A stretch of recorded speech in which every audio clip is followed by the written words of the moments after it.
New intro. So much love and appreciation to those of you who have been with me for the 2 year period plus that I've been doing this. Thank you for showing your love and support to the channel.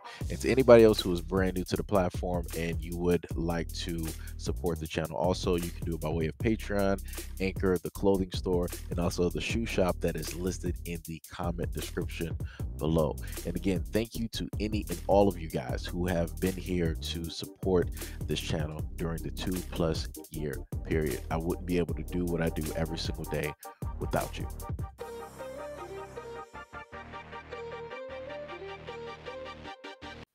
Police say that they have found an absconding offender who has been sentenced to 25 years in prison for SM, working as a pastor at a Baptist church in Alabama. FBI agents arrested the convict, identified as 75-year-old Larry Albert Flake, in Birmingham, where he had assumed a new identity as a minister of music under the name Larry White. He was posing as a minister at Evergreen True House of Prayer in BC.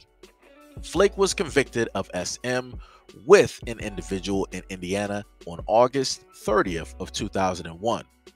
Federal agents have been looking for him ever since he failed to appear for his trial about 20 years ago. Flake, who had been working as a minister of music for 10 years, was known in the community as Reverend Lawrence White. This is what the True House of Prayer pastor Willie Perry had to state. When people are on the run, they will only allow you to know as much about them. Because if they allow you to go too deep, or they go too deep, you're going to find out who they really are. I would like to say to my congregation, I'm sorry that you had to wake up to this kind of thing. I pray to God that I don't care how long God keeps me here or replaces me with somebody else. Don't you ever let somebody or anybody misuse you. And I pray that you forgive me, that my congregation forgives me, and that God will forgive me. I would say to Reverend White, I love you. I will pray for you, but I am glad that you have been caught. You won't get the chance to do this anymore. Flake was accused of going after someone of a younger age while she was on her way to meet friends. He had been sentenced to 25 years in prison in Indiana, 10 years for SM charges, and an additional 15 years as a repeat offender. So this is exactly what I'm sitting up here talking about. So you mean to tell me that you're like, oh, I pray for you, I still love you, I still care, I hope that God forgives you, but I'm happy that you. No, man, this is, like I said before, all of this type of like forgiveness type of like, that's ridiculous. Like do you realize what he did? Do you realize the life or the lives that he has affected by the things that he did? He was on the run. He was supposed to be locked up for 25 years. He didn't want to sit up there and serve those years.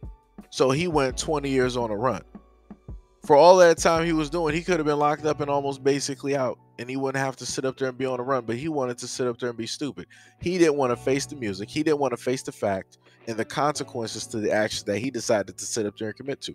Like I said, this is what I'm talking about.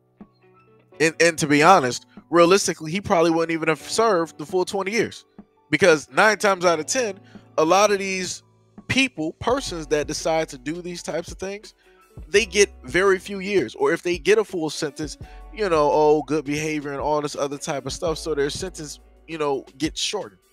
Or if they got a good lawyer, they'll barely even get the full sentence. They might just have to stay at home for like 5 years on a ankle monitor or whatever it is, and have to sit up there and call in and let people know exactly, where they are and who they've, been in contact with and different things like that. But like I said, it's this church stuff that I be talking about. All of this quote unquote forgiveness and all this other type of, like I said, that's ridiculous. That's ridiculous at the end of the day, but whatever. If that's what people want to sit up there and do, if that's how, people get by in life, hey, it is what it is. But you're not going to sit up there and tell that the person involved, like, oh, just forgive him, give all that anger over to God. There's no reason to hold any of that in.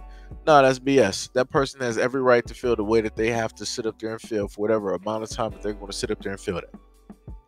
Because at the end of the day, your words might be nice, but they have to live that. They have to see that. They have to remember that. They have to try to, in a sense, get rid of that memory.